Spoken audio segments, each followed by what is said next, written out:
A lawman assaulted an expectant mother in a wheelchair, completely unaware of her husband's identity, and what transpired next left everyone utterly stunned.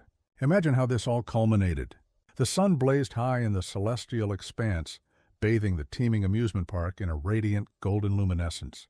The very air vibrated with the symphony of children's gleeful laughter, the euphoric shrieks from roller coaster riders, and the hypnotic rhythmic pulse of carnival music. It was the epitome of a perfect summer day, a day where everything seemed to pulse with pure, unadulterated joy. Within this vibrant tapestry of life, Elara skillfully maneuvered her wheelchair across the park's broad pathways, her hands firmly on the wheels as she charted a course toward the entrance. Elara, a woman of color in her late 30s, was navigating the final, challenging stages of a high-risk pregnancy. A series of complications had confined her to a wheelchair for the last several months, a reality she had come to manage with a quiet, unyielding grace. This day was meant to be one for the memory books. Her husband, Kalen, a federal agent, had promised to join her and their young son, Leo, at the park after wrapping up some pressing business. In the meantime, Elara had decided to get a head start, driven by a desire to see Leo dive into the rides and games without a moment's delay. As they neared the designated area for visitors with disabilities, a powerful sense of determination surged through Elara. She was resolute in her mission to gift Leo a day of boundless fun, even if it meant battling the deep exhaustion that accompanied the physical demands of her pregnancy. Her son trotted alongside her, darting ahead in bursts of excitement before circling back, his bright eyes a mirror of his uncontainable thrill. Elara couldn't suppress a smile. His enthusiasm was a contagious, beautiful force. "Mom, can we ride the colossal Ferris wheel first?" Leo implored, tugging gently at the sleeve of her dress. "Of course, my love, but first, we need to acquire a special pass," Elara responded, guiding the wheelchair onto a quieter side path leading to the accessible entrance. This path was a tranquil escape from the main throng, with towering trees casting a welcome, cooling shade. Upon reaching the entrance to the designated zone, Elara's eyes fell upon a security guard stationed by the gate. His arms were folded tightly across his chest, his stare fixed on her with an expression that sent a chill of unease down her spine. He was a man of middle age with a formidable build, and the way he observed her, suspicious, almost contemptuous, triggered a silent alarm within her. Elara propelled herself forward, her voice a model of politeness, as she addressed him. "Hello, we're here to gain access to the ride area. I have all my documentation if you need to see it." The guard made no move to welcome them. Instead, his gaze drifted dismissively from Elara to Leo, followed by a slight negative shake of his head. "Are you certain you're in the right place?" he stated, his tone coarse and distinctly unwelcoming. "This area is for those who genuinely require it." Elara's smile dissolved as the venom in his words seeped in. She drew a slow, deliberate breath, commanding herself to remain composed. "I do require it," she affirmed, presenting a folder containing her medical records. "I'm pregnant and using a wheelchair because of complications." The guard offered the folder nothing more than a cursory glance. "You don't look like you need it that badly," he remarked, his eyes narrowing into slits. "We've had a surge of people trying to game the system lately. You'd be astonished at what some individuals will do for preferential treatment." The sheer dismissal in his voice was a sharp sting. Leo, sensing his mother's growing distress, moved closer, his small hand instinctively gripping the wheelchair's handle. Elara's own grip tightened on the folder, a turbulent mix of frustration and anxiety welling up inside her. She glanced down at Leo, then back at the guard, her voice unwavering. "I understand your concerns, but I assure you I am not attempting to take advantage of anything," she said, her tone firm yet controlled. "I have a legal right to use this entrance, and I am happy to show you my medical documents for verification." The guard's expression remained unyielding. If anything, his gaze turned colder. He advanced a step, looking down at her with an undisguised sneer. "You know, some people believe they can obtain whatever they desire just by claiming they have an issue," he said. "But it's our job to ensure that the ones who truly need the assistance get it." Elara's patience was fraying at the edges, but she fought the urge to create a scene, especially with her son watching. She opened the folder, ready to display the medical proof. "Here are my papers," she said, extending them toward him. "You can see for yourself." He barely acknowledged the documents before shaking his head once more. "That's not sufficient," he declared. "Anyone can get a physician to sign a piece of paper. I need to see more than just some documents." Elara's heart plummeted. It wasn't merely the guard's refusal that wounded her, but the manner in which he addressed her, as if she were a con artist, as if she were an outsider who didn't belong. The tension was now a palpable force, and a few other park visitors began to take notice of the confrontation. She glanced around, seeing the curious stares of passers-by now fixated on the unfolding drama. Her chest constricted with a volatile cocktail of anger and humiliation. "Please," she pleaded, struggling to maintain her composure, "I'm not trying to cause any trouble. I am simply here to enjoy a day with my son." But the guard was already shaking his head again. "I believe I'm going to have to report this," he announced, retrieving a radio from his belt. "We've had an excess of people attempting to cheat the system recently. It's better to be cautious." Elara's pulse hammered in her ears as she registered his words, her mind scrambling for a way to de-escalate the situation before it spiraled further. She looked down at Leo, who was now clutching the wheelchair even more tightly, his young face etched with worry. "Is everything all right, Mommy?" he whispered. Elara offered him a look of reassurance, though her own anxiety was cresting. "It's fine, sweetheart. We're just trying to resolve a small issue."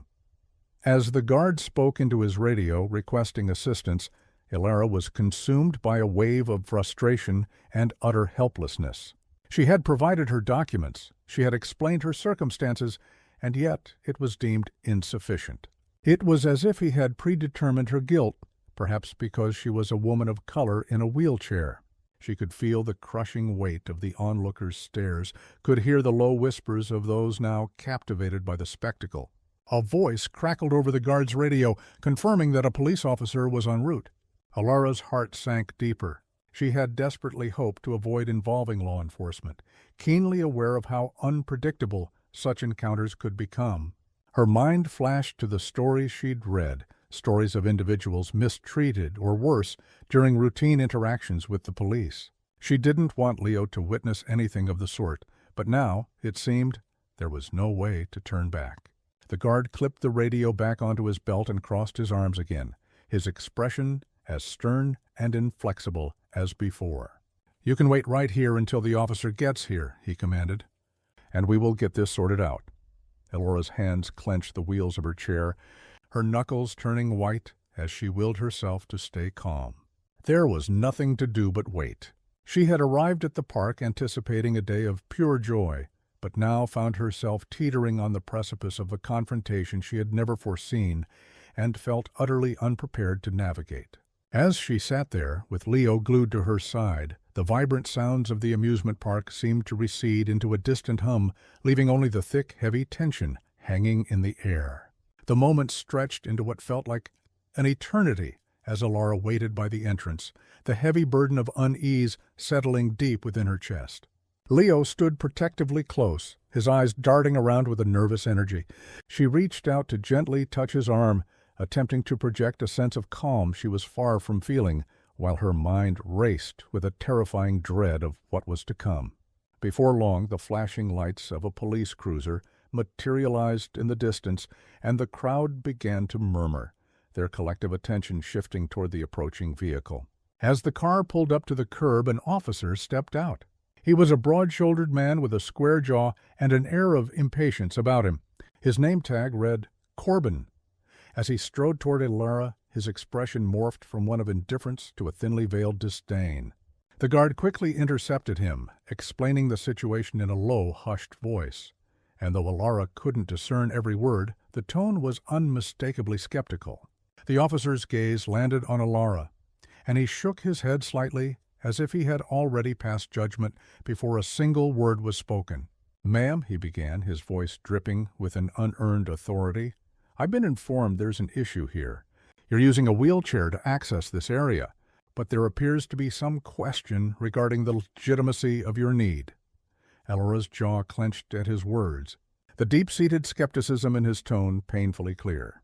She inhaled deeply, striving to keep her voice steady. "I have shown the guard my medical documentation," she stated, once again holding up the folder. "I am pregnant and I'm experiencing complications that make walking extremely difficult. That is why I require the wheelchair." But Officer Corbin's expression showed no sign of softening. Instead, he glanced down at her documents, then back up at her, one eyebrow arched in disbelief. "Anyone can get a doctor's note," he said dismissively.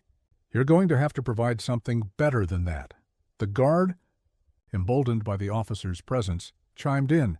"I told her we've had too many people trying to cheat the system," his voice amplified for the benefit of the onlookers. "You'd be astounded by what people will do to get special treatment." A flare of white-hot anger ignited in Elora's chest. It wasn't just that they were questioning her integrity. It was the condescending way they spoke to her, as if she were inherently deceitful, as if her word and her medical proof were utterly worthless. She knew, with a painful certainty, that this wasn't just about her being in a wheelchair. It was also about the color of her skin, and that knowledge stung with a venom that was even more potent. Her voice trembled slightly as she spoke. "I am not trying to cheat anything. I am here with my son to enjoy the park, and I have every right to be here." Officer Corbin's gaze turned glacial. "If that's the truth, then why don't you stand up and demonstrate to me that you genuinely need that chair?" He challenged, his voice edged with a goading tone. "If you're truly unable to walk, it shouldn't be a difficult thing to prove." The words struck Elora like a physical blow. A storm of humiliation and rage surged through her. It wasn't just his questioning of her condition. It was his public demand that she perform some sort of test to validate her need, as if she were a criminal being interrogated. "I cannot stand up," she said through gritted teeth. "I have already told you I am experiencing complications that make it dangerous for me to walk." The officer stepped closer, his voice dropping to a more menacing register. "Well, I'm beginning to believe you're just trying to create a scene," he said. "And if you fail to cooperate, you could be charged with obstructing an investigation." Elora's hands gripped the arms of her wheelchair with intense force. She couldn't believe what she was hearing. It felt as though every word she uttered was being twisted and contorted into something incriminating. No matter how reasonably she tried to behave, it was clear it would make no difference. Her pulse raced, and she could feel a hot flush rising in her face. "I am not obstructing anything," she said, her voice cracking with the strain of her frustration. "I'm simply trying to explain," but Officer Corbin cut her off. "I've had enough of your excuses," he snapped. "Now, either you get up and prove you need that chair, or I will have to escort you from the park." His hand drifted ominously toward the handcuffs on his belt, and a few people in the crowd gasped audibly. Leo's voice, small and filled with a child's pure terror, broke through the tense atmosphere. "Mommy, what's happening? Are they going to take you away?" His wide eyes looked up at her, tears beginning to well at the corners. The sound of her son's voice seemed to anchor Elora, pulling her back from the edge. She turned to Leo and gently stroked his hair, trying to project a reassurance she did not feel. "It's going to be all right, sweetheart," she whispered, though she wasn't sure if she believed the words herself. The officer glanced down at Leo, his expression hardening even further. "And who is this?" he demanded. "Your son? Is he a part of whatever scheme you have going on here?" Elora's protective instinct flared like a wildfire. "Leave him out of this," she said sharply, her eyes flashing with a sudden defiance. "He is just a child," but Officer Corbin's expression remained as cold as stone. "If you don't comply, we may have to take measures to ensure both your safety and his," he said. "That could include taking him into protective custody until we can sort this out."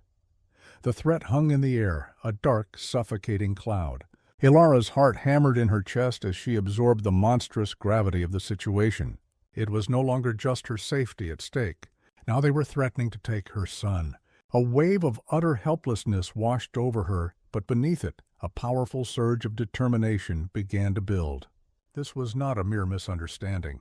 This was a direct assault on her rights, her dignity. She would not let them do this to her or to Leo. Drawing a shaky breath, she looked directly at Officer Corbin. "You are treating me like a criminal," she said, her voice trembling but gaining strength with each word. "All I have done is attempt to use the accessible entrance, which I have every right to do. I have provided you with my documents. I have explained my situation. There is absolutely no reason to treat me this way." The officer sneered, his hand still hovering near his cuffs. "Like I said, I don't believe you," he replied. "And if you don't comply, we'll have no choice but to take you in." By now the crowd around them had swelled considerably, and murmurs of disapproval were beginning to ripple through it. Several people had pulled out their phones, their cameras aimed at the scene, and a few onlookers were even shouting words of support for Ilara. One voice called out, "Leave her alone. She hasn't done anything wrong." Another yelled, "This is discrimination." For a fleeting moment, Ilara thought the officer might relent in the face of public scrutiny, but instead he seemed to become even more emboldened. "You people need to mind your own business," he barked at the crowd. "We are handling a situation here." He reached down and seized the handle of Ilara's wheelchair, yanking it backward with a rough, sudden force. The violent movement jolted her entire body, causing her to gasp in pain and grab onto the arms of the chair to keep from being thrown. Leo cried out in terror, clutching her leg as if to form a human shield. The world seemed to spin as Ilara fought to steady herself, her breath coming in quick, shallow gasps. She looked up at the officer, her eyes burning with a potent mix of fear and defiance. She would not let them break her. Not here. Not in front of her child. But as she opened her mouth to speak, her voice failed her, and all that emerged was a choked whisper. Just then the distant sound of a car door slamming shut cut through the air. She turned her head and saw a familiar figure rushing toward them, Kalen. He was moving with a palpable sense of urgency, his face a mask of controlled, simmering anger. Ilara's heart surged with a chaotic mix of relief and apprehension. As Kalen closed the distance, the situation seemed to teeter on the very edge of something far more perilous, and she could only pray that his arrival would be enough to alter the devastating course of events. Kalen's steps were swift and deliberate as he closed in on the scene. He had noticed the gathering crowd and heard the rising commotion from across the park, and the sight of Ilara's wheelchair, encircled by police officers, had sent a tidal wave of panic crashing through him. Now as he drew nearer, his heart pounded with a volatile fusion of rage and fear. The look on Ilara's face, a harrowing blend of helplessness and defiance, only stoked the inferno within him. "Hey!" Kalen shouted, his voice slicing through the crowd's murmur. "What in the hell do you think you're doing?" "That's my wife." Officer Corbin, still clutching the handle of Ilara's wheelchair, snapped his head toward the sound of the voice. His expression hardened even more, as if he had been anticipating, even welcoming, a confrontation. He released the wheelchair, straightening to his full height as he faced Kalen, who was now just a few feet away. "Sir, I'm going to need you to stay back," Corbin commanded, his tone dripping with authority and condescension. "We are in the middle of a situation here." Kalen did not slow his advance. His eyes darted between the officer and Ilara, who was gripping the armrests of her wheelchair, her knuckles bone-white from the force of her grip. Leo stood beside her, his face streaked with tears, clinging desperately to his mother's leg. The sight of his son's profound distress caused Kalen's anger to flare to an even more intense heat. "What situation?" Kalen demanded, his voice low and taut with tension. "You're harassing my wife and terrifying my son. She hasn't done a single thing wrong." Corbin's jaw tightened. "Your wife was unable to provide sufficient proof for her use of the accessible entrance," he stated, his gaze flicking back to Ilara as if she were a disobedient child, and she refused to comply with my instructions. Kalen's temper reached its boiling point. "She showed you her medical documents, didn't she?" He shot back. "She has every right to be here, just like anyone else." The officer's eyes narrowed.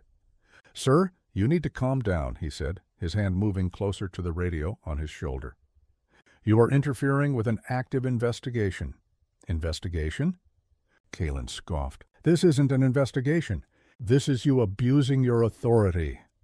The crowd, which had been expanding with each passing minute, began to murmur more loudly.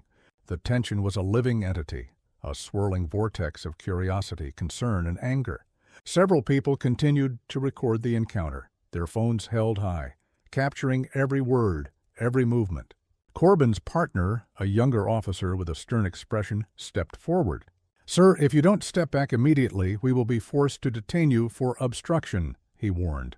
"This is your final warning." Kalen took a step closer to Ilara, positioning himself as a barrier between her and the officers. "You are not detaining anyone," he said, his voice low and cold as ice. "You are the ones who need to back off." But Officer Corbin's patience had evaporated. He nodded to his partner, who reached for the cuffs on his belt. "If that's how you want to play it," Corbin said, "then you're both coming with us." Ilara's breath caught in her throat, raw panic flashing in her eyes. "No," she cried out. "You can't do this? He is just trying to protect us." The officers ignored her plea. Corbin moved toward Kalen with a determined stride, his partner trailing close behind. Kalen braced himself, his fists clenching at his sides as the officers closed in. Before he could react, Corbin reached out and shoved Kalen hard in the chest, pushing him backward. The force of the shove sent Kalen stumbling, but he quickly regained his balance, his expression darkening with a cold fury. The crowd gasped in collective shock, and several voices shouted at the officers to stop. Leo, still clinging to Ilara's leg, began to sob uncontrollably. "Daddy, don't let them take you," he cried, his small voice cracking with fear. Ilara's heart hammered as she watched the chaos erupt. It felt as if the entire world had spiraled into a waking nightmare, and there was nothing she could do to halt its terrifying descent. Her voice trembled as she shouted, "Leave us alone! We haven't done anything wrong." Corbin's partner seized Kalen by the arm, yanking it painfully behind his back as he reached for the cuffs. "You are under arrest for obstruction and resisting an officer," he declared. Kalen struggled against the officer's grip, his face twisted with rage. "Let go of me!" he yelled. "You have no right to do this." As the officer forced Kalen's arm higher, a sharp pain shot through his shoulder, and he grimaced. The sheer maddening absurdity of the situation struck him like a physical blow. He was a federal agent, being manhandled by officers who had no idea who they were dealing with. But revealing his identity now, in this supercharged atmosphere, could only complicate matters further. He needed to find another way to de-escalate the crisis. "Look at my wife," Kalen shouted, his voice straining with a desperate urgency. "She is pregnant and in a wheelchair. Is this how you treat people who need help?" For a split second, the younger officer hesitated, his gaze shifting toward Ilara, who sat hunched over in her wheelchair, tears streaming down her face. But Corbin's barked order shattered the momentary lapse. "Cuff him and put him in the car," he snapped. "We'll deal with her next." Kalen's heart clenched at the implication. Next. The word echoed in his mind like a vile threat. His eyes darted to Ilara and Leo, who were both trembling with fear. He knew he could not let this go any further. Just as the younger officer was about to tighten the cuffs around Kalen's wrists, a voice from the crowd rang out, loud and clear. "This is wrong. They haven't done anything to deserve this." The voice belonged to an older woman who had been witnessing the entire scene unfold.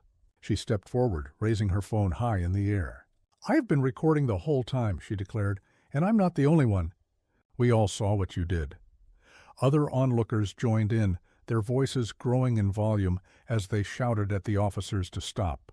The tension in the air was electric, the atmosphere teetering on the brink of complete chaos. Corbin shot a venomous glare at the crowd, but the pressure from the onlookers was becoming too intense to ignore. Ilara, seizing the moment, found her voice again. "Please, just listen to us," she pleaded, her voice breaking with desperation. "You don't have to do this." But Corbin was not backing down. He took a step toward Ilara, his eyes hard with a cruel determination. "Ma'am, you're obstructing an investigation and refusing to comply with lawful orders," he said coldly. "We're going to have to take you in as well." The words hit Ilara like a punch to the gut. "No," she cried out, her hands trembling as she gripped the armrests of her wheelchair. "I can't go anywhere. I'm pregnant and I need medical care." Corbin's partner looked uncertain for the first time, glancing back at the crowd, which was now chanting for the officers to stop. Several people were holding their phones aloft, capturing every single second of the encounter. The pressure was mounting, and even Corbin seemed to realize that the situation was rapidly spiraling out of his control. But rather than retreat, he doubled down. "Ma'am, I'm giving you one last chance," he said, his voice steely. "Either you cooperate, or we're going to have to use force."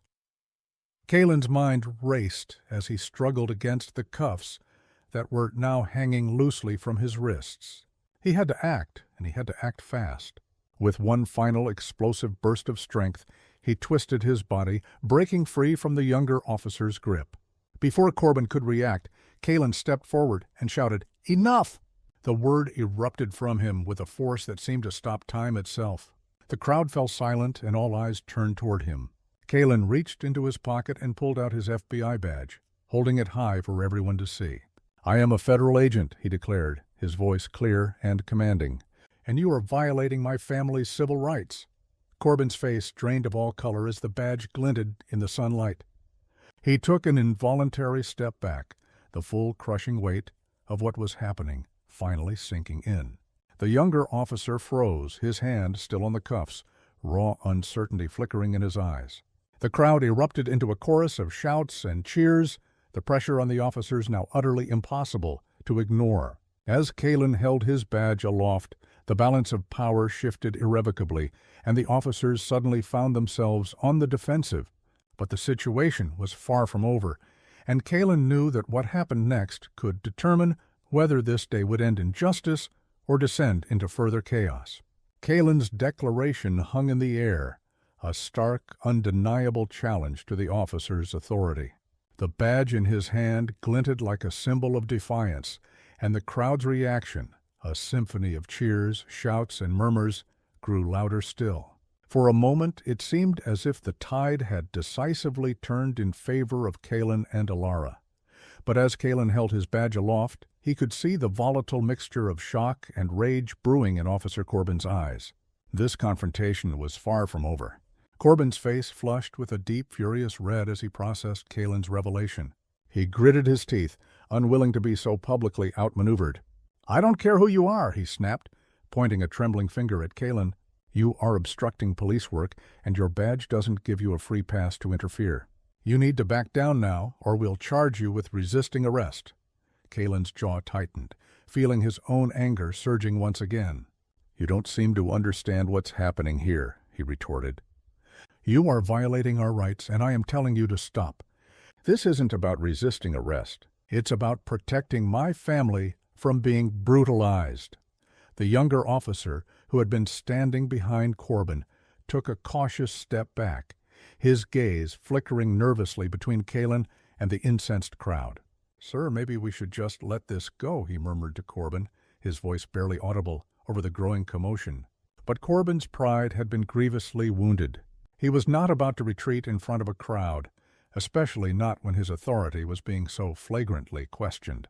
He turned to his partner and barked, "No! We are not letting this go. We are going to do our job." Without another word, Corbin took a step toward Alara, who sat frozen in her wheelchair, her eyes wide with terror. "Ma'am, you are under arrest for obstructing a police investigation," he said coldly. "You need to come with us right now." Alara's breath hitched in her throat as she heard the words. Her hands trembled as she tightened her grip on the armrests, and a fresh wave of panic coursed through her. She was trapped in her chair, utterly vulnerable, and now they were threatening to arrest her. The sheer absurdity of it all struck her like a physical blow. She was a pregnant woman in a wheelchair, facing arrest for simply attempting to use an accessible entrance. "Please," she said, her voice breaking, "I am not doing anything wrong. I have shown you my documents. I just want to take my son to enjoy the park." But Corbin was unmoved. His hand reached for the cuffs on his belt, and the crowd erupted in a new wave of outrage. "You can explain that to the judge," he said dismissively, as though her pleas were meaningless to him. Kalen's heart raced as he watched Corbin move toward Alara, his hands gripping the cuffs. There was no way he could allow them to take her away, not like this, not in front of Leo. "You are making a colossal mistake," Kalen warned, his voice low and dangerous. "If you arrest her, you will be facing more than just a complaint. You will be facing federal charges." Corbin sneered at Kalen's words. "Threatening a police officer now, are we?" he taunted. I suggest you step back before you make things worse for yourself." The tension in the air was suffocating. Several members of the crowd shouted at the officers to stop, their voices laced with anger and disbelief. A few even stepped closer, inching toward Ilara as if ready to physically intervene if the officers continued their assault. Leo, who had been silent for a few minutes, now spoke up, his voice small and trembling. "Mommy, don't let them take you," he whimpered, clinging to her leg with all his might, his tear-streaked face twisted with fear. The sight of her son's terror tore at Ilara's heart. A lump formed in her throat as she reached down to touch Leo's head, her hand shaking. "It's okay, baby," she whispered, though her own voice was filled with a chilling dread. "I'm not going anywhere." Corbin, however, was not interested in hearing any more explanations. He moved behind Ilara, reaching down to grab the handles of her wheelchair. "You're coming with us," he said, his tone leaving no room for argument. As he began to pull the chair backward, Ilara cried out in pain, clutching her belly as a sharp spasm shot through her. Her body jerked involuntarily, and she let out a gasp that seemed to silence the crowd for a moment. The suddenness of her reaction made Corbin freeze, but his expression remained harsh. "Let's not make this more difficult than it needs to be," he growled, though a flicker of doubt finally appeared in his eyes. Kalen's mind raced as he saw the pained expression on Ilara's face. He knew he had to act quickly. He took a step forward, raising his voice above the noise of the crowd. "She's in pain," he shouted. "She needs medical attention, not handcuffs." The crowd erupted again, their outrage mounting. "You're going to hurt her!" One person shouted. "She's pregnant." "What is wrong with you?" yelled another. But Corbin's grip on the wheelchair tightened. He glanced around at the growing number of onlookers, the cameras trained on him, and the faces twisted in disgust at his actions. His jaw clenched as he realized that he was rapidly losing control of the situation. The younger officer, now visibly shaken by the unfolding events, placed a hand on Corbin's shoulder. "We need to stop," he urged, his voice shaking. "This is getting out of hand." For a moment Corbin's resolve seemed to waver, but his stubborn pride won out. "No," he said through gritted teeth. "We're doing this by the book." He looked down at Ilara, who was still clutching her stomach. "Ma'am, if you don't cooperate, we'll have to use more force." Ilara's breath came in short gasps as she struggled to stay composed. The pain in her abdomen was still sharp, and the thought of being taken away in her condition filled her with a primal terror. She glanced up at Kalen, her eyes pleading for help. Kalen's mind raced. He could see that words alone were not going to de-escalate this situation. The officers were too determined to assert their authority, and the crowd was too outraged to remain passive for much longer. He knew he had to do something drastic to shift the momentum, to take control of the situation before it escalated into violence. With a sudden burst of resolve, Kalen raised his badge again and took a step toward the officers. "I am ordering you to stand down," he commanded, his voice ringing with authority. "This woman is my wife, and she is in medical distress. You are violating federal law by continuing to detain her under these circumstances." The declaration drew a collective gasp from the crowd, and for a split second, Corbin hesitated. The weight of Kalen's words, the power of the badge, and the eyes of the growing number of witnesses seemed to press down on him all at once. But rather than relent, he sneered at Kalen, raw defiance glinting in his eyes. "You think you're above the law because you're with the FBI?" he spat out. "Here, we make the rules." Kalen's blood boiled at the sheer arrogance and cruelty in Corbin's tone. "And I'll make sure you answer for breaking them," he shot back, his voice edged with fury. In a flash, Corbin yanked on the wheelchair again, his face twisted in frustration. The chair jolted backward, causing Ilara to cry out once more, her hands gripping the armrests as she tried to keep from falling. The sheer brutality of the action ignited something in the crowd, a tipping point where passive anger transformed into a desire to act. Several people stepped forward, closing the distance between themselves and the officer. "You're going to hurt her. Stop!" One woman shouted, her voice trembling with outrage. "We're not going to let you do this." Suddenly, a man in his 40s moved closer to Kalen. "Let us help," he said urgently. "You're right. We can't let them get away with this." The man's words were followed by others in the crowd who echoed sentiments of support and raw anger toward the officers. Corbin, realizing that he was losing control, took a step back and reached for his radio. "We need more units here," he barked into the receiver. "The situation is escalating." The younger officer turned to Corbin, his expression one of doubt and fear. "Maybe we should back off," he said, his voice barely above a whisper. "It's not worth it." Corbin's face darkened, but before he could respond, Kalen took advantage of the momentary distraction. He stepped toward Alara, grabbing the wheelchair handle himself. "Get your hands off her," he said, his voice cold and unyielding. The two men locked eyes, and for an instant it seemed like the situation would erupt into open violence.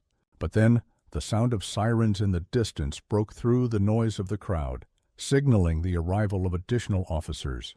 Kalen felt a surge of urgency. This was his last chance to shift the course of events. He bent down to Alara, his voice low but intense. "I'm not going to let them take you," he said. "We'll fight this together, whatever it takes."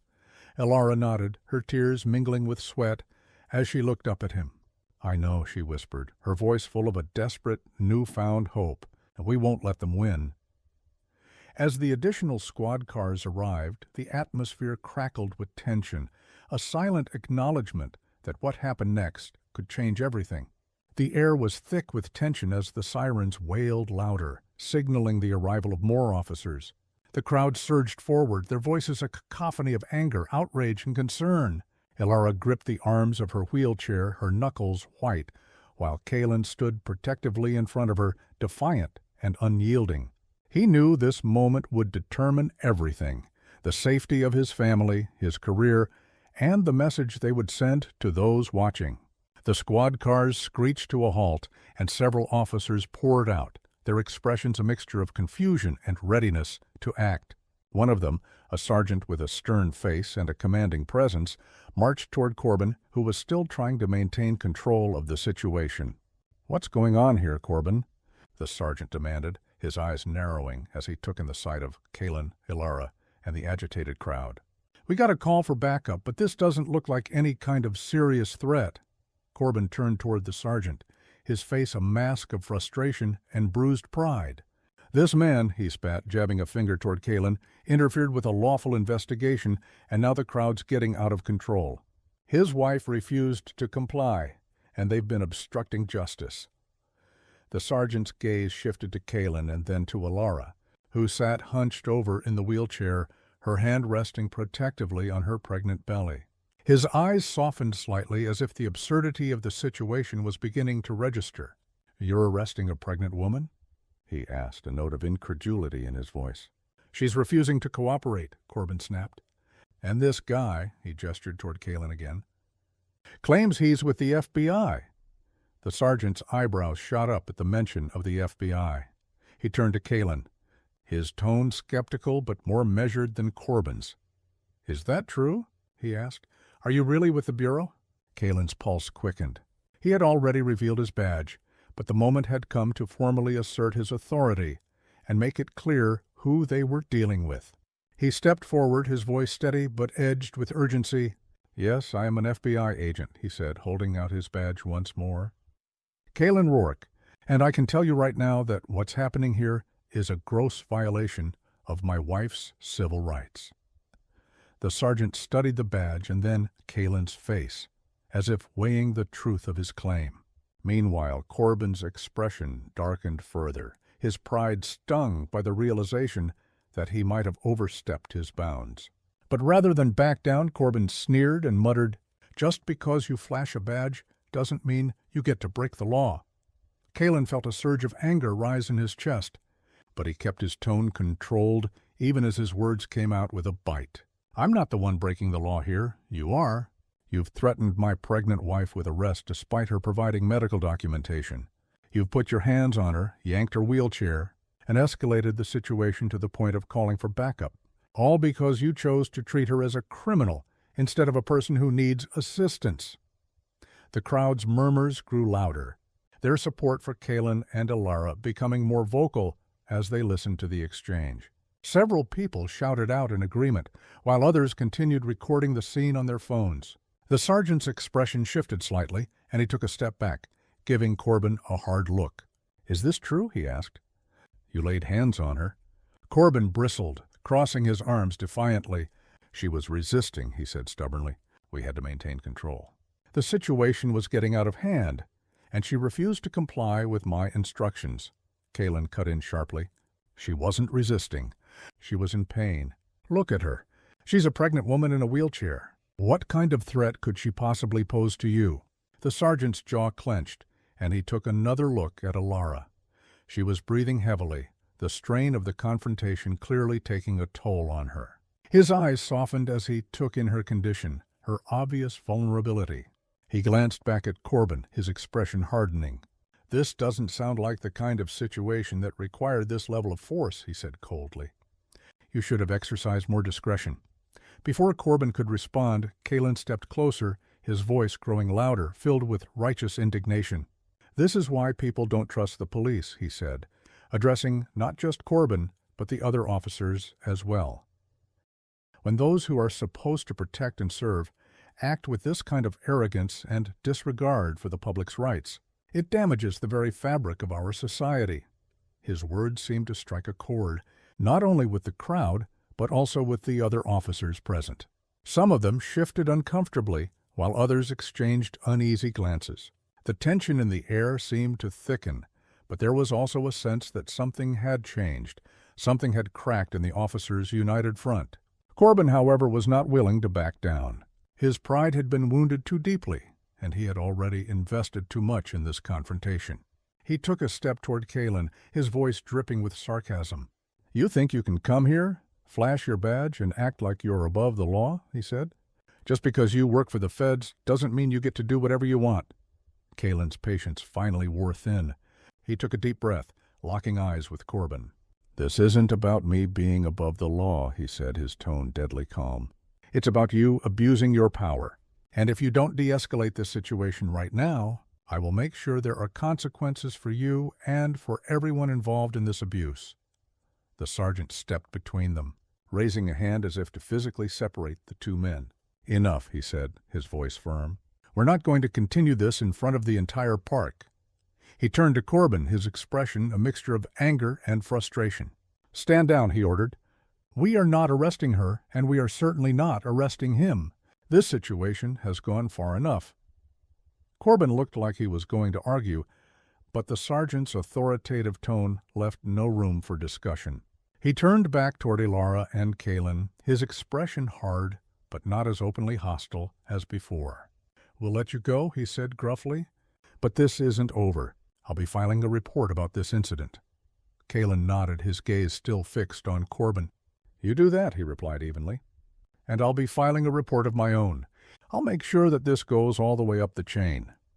The crowd began to disperse slowly, the tension gradually fading as people realized that the immediate threat of arrest had passed. Alara slumped back in her wheelchair, relief and exhaustion washing over her all at once. Kalen knelt beside her, reaching out to take her hand, his grip warm and steady. It's okay, he whispered. We're going to fight this. Alara nodded, squeezing his hand in return. She knew this was only the beginning, that they had narrowly avoided the worst of what could have happened, but there was still a battle ahead, a battle for justice, for accountability, and for the countless others who had faced similar injustices and been silenced. As the officers retreated and the sergeant led Corbin away, Kalen stood up and turned toward the crowd, his voice carrying a weight of determination and defiance as he spoke. We're not going to let this be swept under the rug, he declared. We are going to make sure that this kind of abuse stops. The crowd responded with cheers and applause, a wave of solidarity and support washing over Kalen and Alara. They had stood up against injustice, and now they would continue to fight, no longer as victims, but as advocates for change. As they prepared to leave the park, Kalen helped Alara into the car, his hands gentle as he secured her seatbelt. He looked into her eyes, and for a moment the world seemed to shrink down to just the two of them, standing strong in the face of adversity. We'll make them answer for this, he promised, his voice firm. For you, for Leo, and for every person who's ever been treated like they don't matter. Alara gave him a tired but resolute smile. Oh, we will, she said softly. We have to. The sound of the sirens faded into the distance as Kaylin started the car and drove away from the park, the weight of the day still heavy in the air. But even as they left the place where the confrontation had unfolded, they knew that their fight was far from over. It was only just beginning. The following days passed in a whirlwind of phone calls, meetings, and relentless media attention. Kaylin and Alara's confrontation with Officer Corbin had ignited like a wildfire across social media. The videos captured by bystanders replayed thousands of times on news outlets and online platforms. Headlines like "Federal Agent Confronts Local Police in Defense of Pregnant Wife" and "Amusement Park Incident Sparks Outrage Over Police Conduct" flashed across screens, transforming their deeply personal struggle into a national conversation. Kaylin sat at their kitchen table, surrounded by imposing stacks of legal documents and a phone that buzzed incessantly. He had contacted a lawyer, an old friend specializing in civil rights cases, and they were preparing to file formal complaints against Officer Corbin and the entire local police department. Kaylin's fingers tapped a restless rhythm on the tabletop, his mind racing with the events of the past few days and the long, arduous fight that lay ahead. Alara sat across from him, her hands resting protectively on her belly. Though her physical pain had subsided, the emotional toll of the incident still weighed heavily upon her. She would replay those harrowing moments in her mind, the officer's sneer, the crushing humiliation she felt, the raw terror in Leo's voice. And each time, a sharp pang of hurt would cut through her. But beneath the pain, a powerful resolve was beginning to crystallize. She was not going to allow what happened to her to become just another forgotten story in the next news cycle. "Do you think they will actually do something?" Alara asked, her voice quiet but tinged with a fragile hope. "The police department, I mean. Do you think they'll hold him accountable?" Kaylin looked up, meeting her gaze. He knew that change was never a guarantee, that the system had a way of protecting its own. But he also knew that this time they had the public's unwavering attention, and he was not going to let that opportunity go to waste. "We have to make them," he said, his tone firm. "There are too many people watching, too many witnesses. We have to force them to act." As if on cue, Kaylin's phone buzzed with another message, this time from a local civil rights organization that had taken a keen interest in their case. They were organizing a rally in support of Alara, calling for greater accountability and meaningful reform within the police department. They wanted Kaylin to speak, to share their story, and to keep the momentum for change alive. Alara reached out, placing her hand over his. "We should do it," she said, her voice steady despite the fear she still carried. "If it helps prevent this from happening to someone else, then it is absolutely worth it." Kaylin squeezed her hand gently, feeling a surge of pride for the incredible strength she continued to display. He nodded, determination hardening his resolve. "We'll do it," he agreed, "and we will make sure they listen." The day of the rally arrived with clear skies and a distinct chill in the air that hinted at the coming autumn. Kaylin and Alara stood on the steps of City Hall, looking out over a sea of faces. Hundreds of people had gathered, holding signs that read, "Justice for Alara," "End Police Brutality," and "We Stand With You." The crowd was a vibrant mosaic of humanity, people of all ages, races and backgrounds united by a common cause. Kaylin took a deep breath, glancing at Alara beside him. She gave him a small, encouraging nod, and he stepped up to the microphone. As he adjusted it, a hush fell over the crowd, their attention focused entirely on him. "My name is Kaylin Rourke," he began, his voice carrying over the assembled crowd. "I am a federal agent, a husband, and a father. And 2 weeks ago, my wife and son experienced something that no family should ever have to endure." He paused, the vivid memories of that day flashing through his mind, the raw anger in Officer Corbin's voice, the palpable fear in Alara's eyes, the crushing helplessness he felt as he struggled to protect his family. He channeled those powerful emotions into his words, letting them infuse his speech with a profound urgency. "We went to that park looking for a day of joy, a day to make my son smile and to give my wife a chance to relax," he continued. "But instead, we found ourselves facing the kind of injustice that too many people in our country have faced for far too long. We were treated like criminals, like we didn't matter. All because of the biases and prejudices that are still far too prevalent in our society. A murmur ran through the crowd, and Kalen saw people nodding in somber agreement. He pressed on, his voice growing stronger. This isn't just about what happened to us. It is about every person who has been mistreated because of the color of their skin or because of their circumstances. It is about the abuse of power, about a system that desperately needs to change. And we are here today because we are not going to be silent anymore. The crowd erupted into applause, their voices rising in a powerful chorus of support. Ilara, standing beside him, reached out and took his hand, giving it a reassuring squeeze. For a moment, Kalen allowed himself to feel a glimmer of hope that perhaps together they could transform their pain into something truly meaningful. After his speech, other speakers took the stage. Activists, community leaders, and even a few other victims of police misconduct. Each story added more weight to the call for accountability, painting a vivid picture of a community united in their demand for change. As the rally concluded, Kalen and Ilara returned home, exhausted but buoyed by the incredible support they had received. But even as they tried to find some measure of peace, the fight continued. Kalen's phone rang constantly with calls from reporters, lawyers, and well-wishers, each conversation a stark reminder of the high stakes of their battle. The following week, the local police department announced that Officer Corbin had been placed on administrative leave pending an internal investigation. It was a small victory, but for Kalen and Ilara, it was only the beginning. They pushed forward with their lawsuit, determined to hold Corbin and the department accountable, not just for what had happened to them, but for every person who had faced similar abuses. The media attention continued to grow, with national news outlets picking up the story and shining a bright light on the systemic issues at play.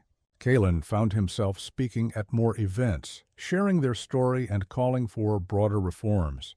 He knew that he was putting himself and his family in the public eye, making them targets for those who resisted change, but he also knew that this was the only way to keep the pressure on. One evening, as the sun dipped below the horizon, Kalen sat in the living room with Ilara and Leo. The TV flickered in the corner, showing a news segment about the ongoing investigation. Leo was curled up on the couch, his head resting on Ilara's lap as she stroked his hair gently. "Daddy, are they going to make that mean man go away?" Leo asked, his voice filled with the pure innocence of childhood. It was a question that cut straight to the heart of what they were fighting for. Kalen glanced at Ilara, who gave him a small nod, and he leaned forward, resting his elbows on his knees. "I don't know, buddy," he said honestly, "but we are going to do everything we can to make sure that what happened to us doesn't happen to anyone else. And there are a lot of people who believe in that too." Leo seemed to think about this for a moment, then nodded slowly. "I want to help too when I grow up," he said. "So no one has to be scared." Ilara's eyes filled with tears as she listened to her son's words, and she reached out to hug him tightly. "You're already helping, sweetie," she whispered. "You're helping just by being here." Kalen felt a lump form in his throat as he watched them, and he knew that no matter how difficult the road ahead might be, they had something worth fighting for, something that made every challenge, every moment of fear entirely worthwhile. Months later, the investigation concluded, and Officer Corbin faced a disciplinary hearing. The department, under immense public pressure and scrutiny, announced new training programs and a comprehensive review of their practices. It wasn't the sweeping reform that Kalen and Ilara had hoped for, but it was a step in the right direction, a tangible sign that their efforts had made a difference. In the end, Corbin was stripped of his badge, facing criminal charges for his actions at the park. The trial was a public spectacle, with powerful testimonies from witnesses, damning video evidence, and the voices of those who had been inspired by Kalen and Ilara's stand. As the verdict was read, guilty of abuse of power and official misconduct, Kalen squeezed Ilara's hand, feeling a profound weight lift from his chest. It wasn't a complete victory, but it was a validation that their fight had been worth it. Outside the courthouse, the crowd gathered again, this time in celebration. Kalen and Ilara stood together, their hands intertwined, looking out over the faces of those who had supported them. They knew that there was still so much work to be done, but they also knew that they had the strength to keep pushing forward, together. As they left the courthouse that day with the sun shining down and the chants of justice for Ilara ringing in their ears, Kaylin and Ilara walked away with a renewed sense of purpose. They had faced the darkness and had refused to be broken. And now they were ready to build a future where no one would have to face the same fear and pain they had endured. The fight for justice had only just begun, but they were prepared for whatever came next, side by side, and never alone.